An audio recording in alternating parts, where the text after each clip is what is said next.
Oi gente, boa tarde, bom dia, não sei, né, que hora vocês vão estar vendo esse vídeo aí, mas eu espero que vocês estejam se cuidando e eu creio que muito em breve a gente vai estar de volta aí, tá? Outra coisa, se por um acaso o telefone cair, esse telefone que não é meu cair, vocês por favor me desculpem, é porque eu quebrei esse pezinho que segura aqui o celular, que inclusive não é meu, é da minha filha.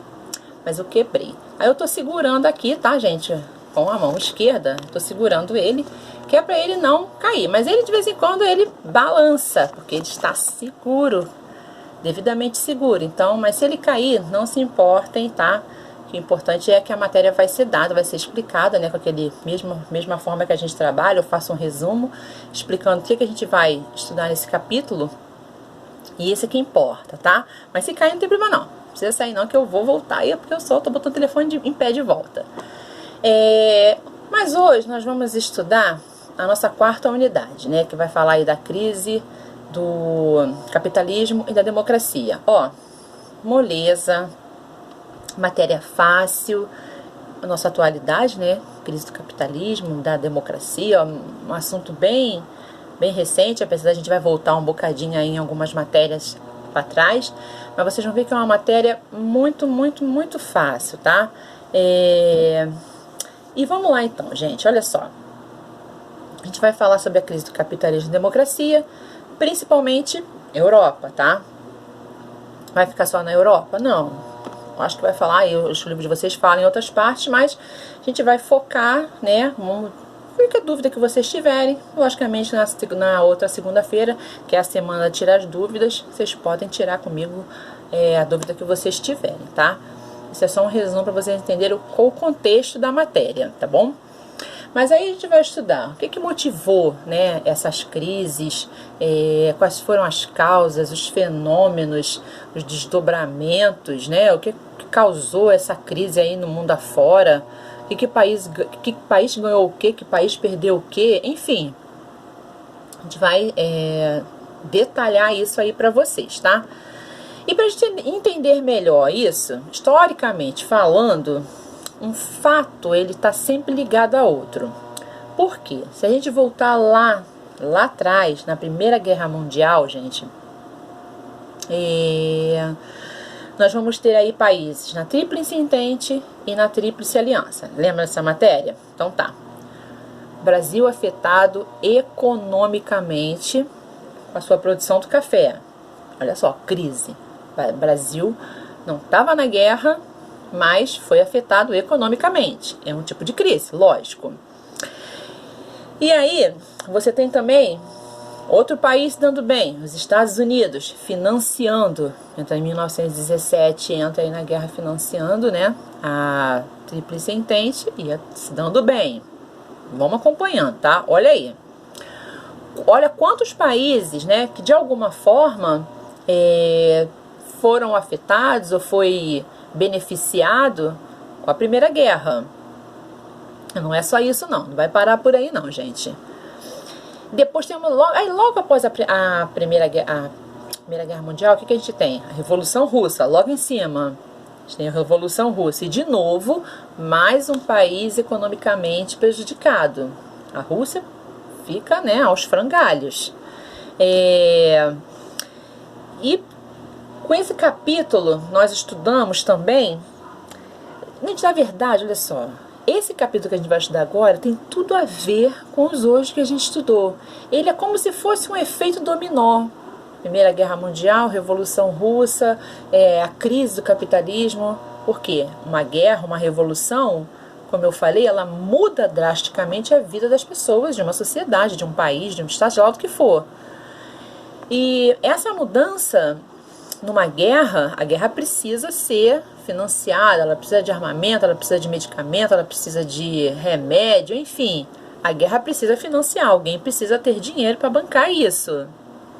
E aí você vai ter vários conflitos, né? Na Guerra Mundial e depois a Revolução Russa, você vai ter esse tipo de conflito, onde os países que estão, por exemplo, na Primeira Guerra Mundial, os países que estão em guerra, eles não estão com dinheiro para ficar jogando igual o Silvio Santos. Então você tem aí países prejudicados, tá? Isso é só uma ligação para vocês poderem entender O que vai causar esse efeito dominó na crise devido a tanta confusão, quanto a guerra, quanto a revolta, quanto a revolução, tá certo? E aí, para ficar mais fácil essa matéria, a gente vai separar por partes, tá? Os anos 20, vamos lá, os anos 20 e seu esplendor. O que foi isso? O que foi esse ano de esplendor? 2 anos, mais ou menos, após aí o término da Primeira Guerra, a gente se lembra que a Primeira Guerra foi de 1914 a 1918, tá? Então aí por volta de 1920, mais ou menos, foi quando começaram a aparecer esses efeitos da Primeira Guerra Mundial. Mas vocês lembram, vamos lá, nós estudamos isso, tá? Os Estados Unidos patrocinou lá a Tríplice Entente, estou repetindo, vocês lembram dessa parte que a gente falou. Peraí, só rapidinho, estou segurando aqui, gente. Tá, vamos lá. E aí, mas todos os países foram afetados para perder? Não foram, tá? Mas aí você tem nesse período da guerra, por exemplo, além de tudo, os homens estavam saindo dos seus trabalhos, porque eles tinham que ir para frente de batalha. O que vai acontecer? Desculpa, as mulheres vão ficar no lugar dos homens. Nessa questão das mulheres ficarem no lugar dos homens, a produção é a mesma? Não, a produção não é a mesma. A produção cai. Um país em guerra, ela não vai produzir a mesma coisa que estava produzindo enquanto não estava em guerra. É lógico, né? E aí você já tem as mulheres que, fisicamente falando, não que a gente seja sexo frágil, nada disso, tá, gente? Eu não estou falando de feminismo aqui, não. Estou falando de questão de força física. E aí os homens com um pouco mais de força que os homens produziam mais que as mulheres. A produção estava ruim mesmo, já caiu mais ainda. E aí, quando mais ou menos em 1917, como eu falei que os Estados Unidos entram na guerra para financiar, tá tendo aí a Alemanha, no final da guerra, recebe lá o seu carimbaço de culpada, né? Paga indenização, perde várias coisas que antigamente fazia, né, como produção de armas, teve que diminuir o número do exército, não podiam passar tantos soldados, enfim. Ainda teve que financiar todos aqueles países que estavam envolvidos na guerra. Gente, olha só, pensa bem, os Estados Unidos ficaram bem? Tá, ficaram. Os outros países que não participaram da guerra ficaram quebrados? Ficaram, porque os Estados Unidos, na verdade, se deu bem com a tragédia dos outros.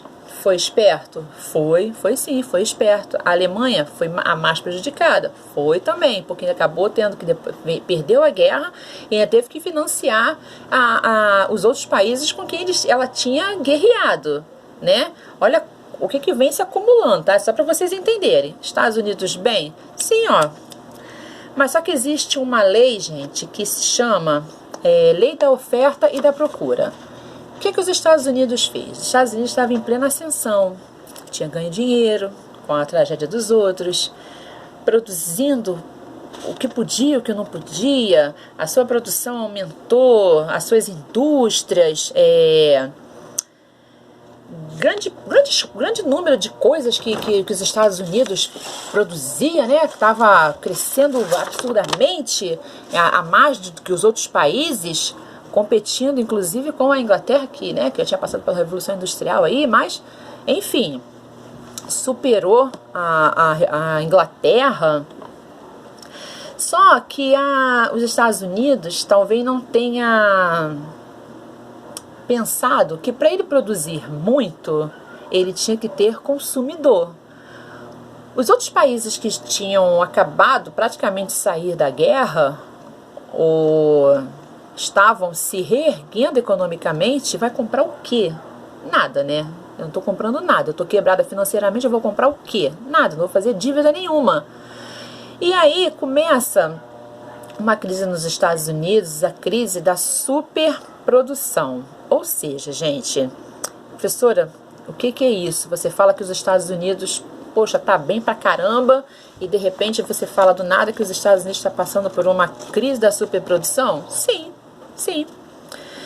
Os Estados Unidos estão passando por uma crise da superprodução porque ele não... Olha só, gente, como é que os Estados Unidos foi ingênuo nessa parte? Os outros países quebrados, ele produzindo absurdamente. Para quem ele vai vender isso? Ele não tinha para quem vender. Os outros países não estão comprando nada. Eles estavam num momento bom para fazer dívida aos outros países? Não, não. Quer ver só, gente? Deixa eu pensar assim, vou pensar numa coisa prática. Eu tenho dinheiro e estou fazendo, sei lá, deixa eu pensar aqui alguma coisa para vocês entenderem essa matéria. Estou vendendo casa. Um exemplo, eu empato meu dinheiro, invisto meu dinheiro todo na construção de casas. Aí, vou para aquelas pessoas mais humildes que eu encontrar e tento vender lá as minhas... Faço casa não, faço mansões. Eu quero vender as minhas mansões para aquelas pessoas mais humildes. Eu vou vender? Lógico que não. Eu vou empatar meu dinheiro e não vou ter para quem vender. É uma coisa assim surreal. E é o que os Estados Unidos faz. Produz muito e depois não tem para quem vender. É a crise da superprodução. Olha só, de 1920 até 1929, quando vai ter... Vocês vão estudar essa matéria também, né? Que é a crise de 1929 dos Estados Unidos, quando quebra lá a Bolsa de Valores. E aí, mas se vocês vão ver essa matéria, vocês vão ver aí mais pra frente, tá? Então você tem aí os Estados Unidos produzindo em larga escala, tá?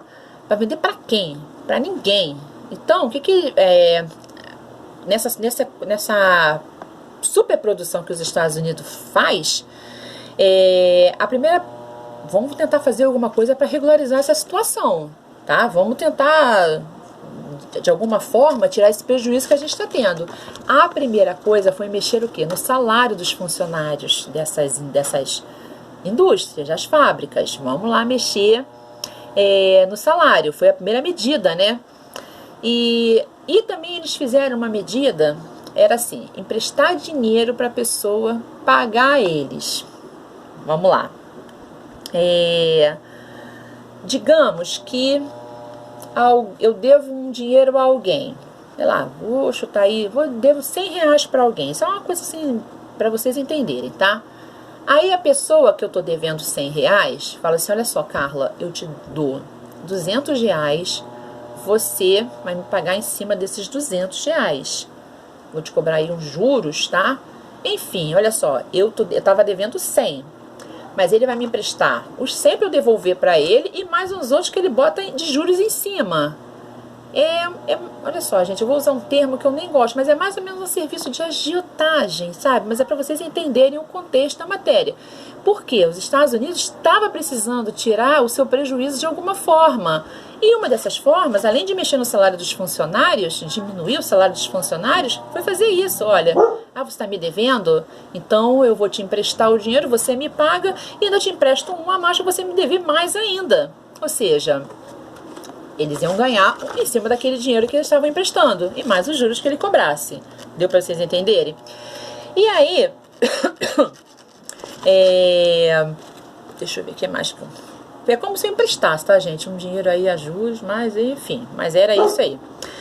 E aí, o governo também, eles não queriam que o governo, os Estados Unidos, na verdade, eles não queriam que o governo tivesse o liberalismo. Liberalismo é quando você tem o Estado se metendo... Peraí, gente, rapidinho. Você tem o Estado se metendo ali Foi criado por Adam Smith, como se o Estado se metesse ali na resolução. Não deve interferir no livre comércio, tá? Então vamos lá.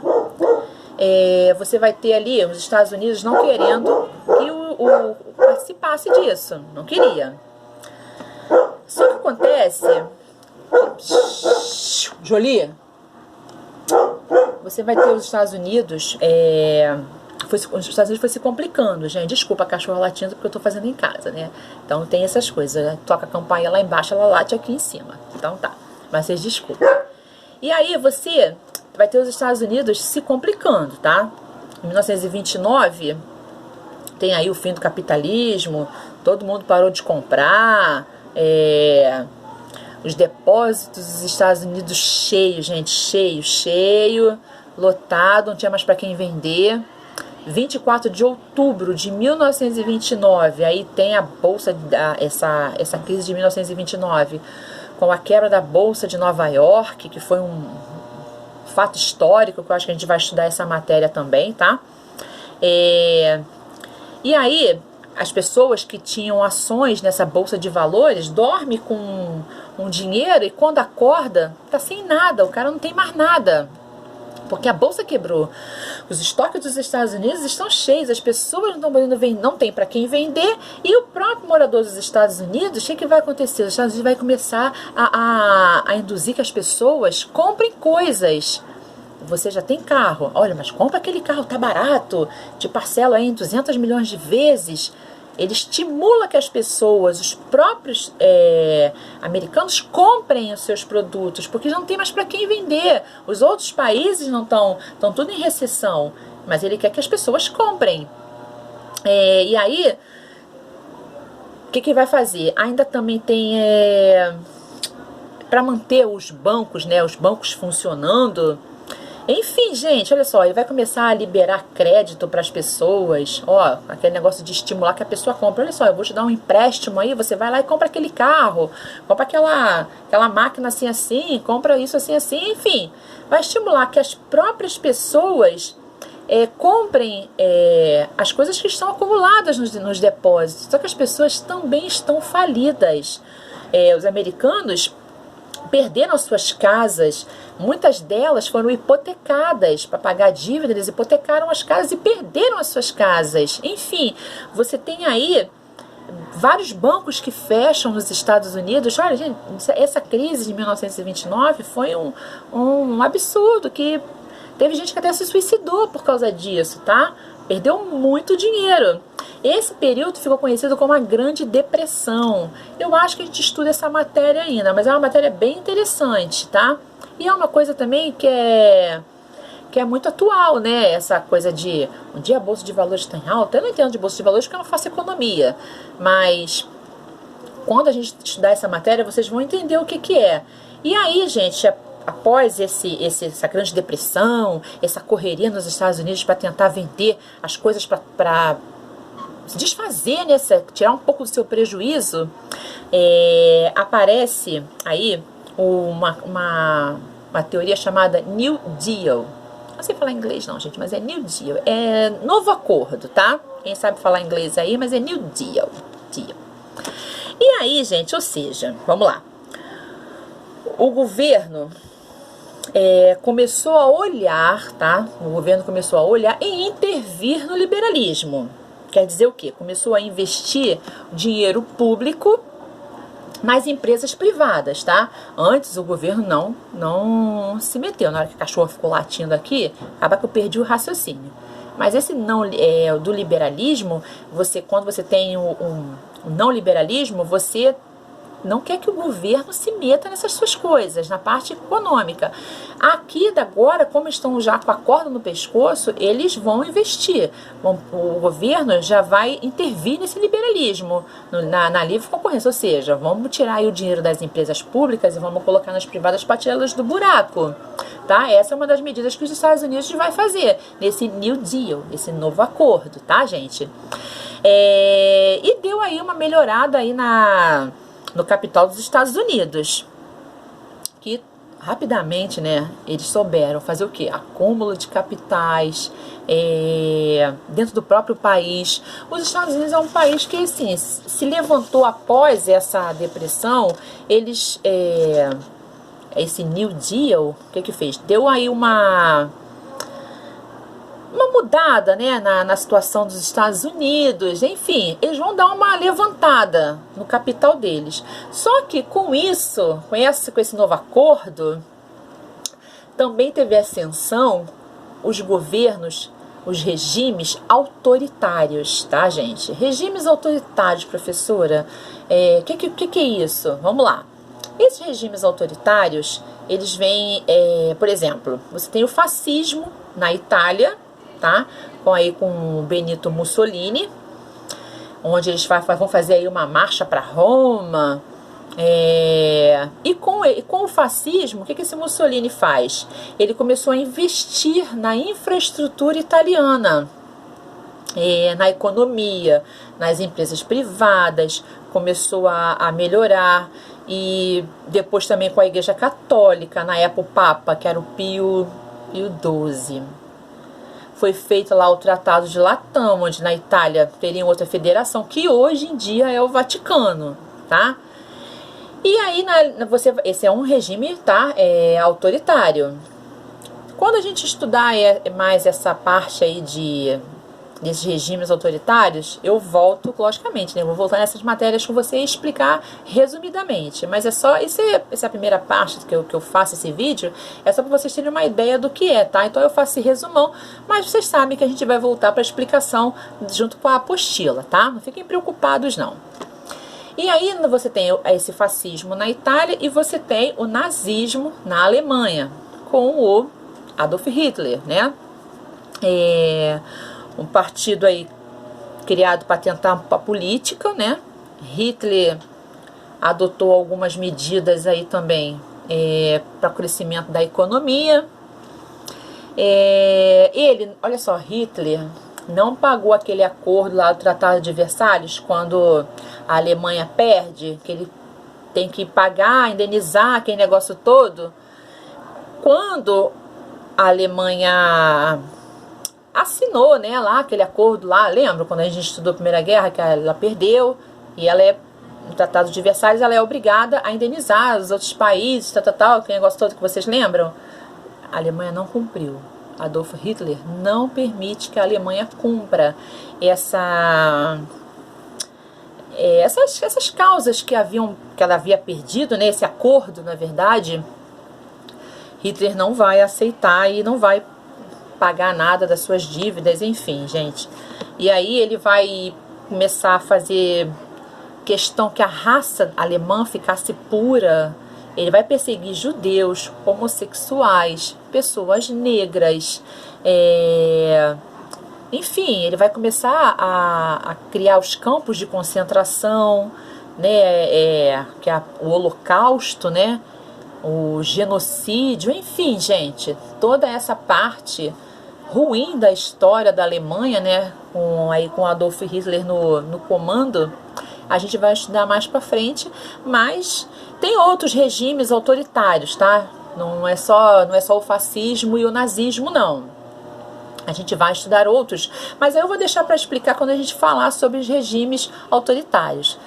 Esse é só um resumão da matéria mesmo, para vocês terem noção do que a gente está falando, tá bom?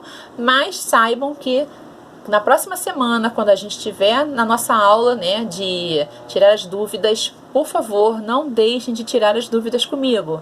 Marca na apostila e eu com certeza vou explicar para vocês. No mais, eu espero que vocês tenham prestado atenção.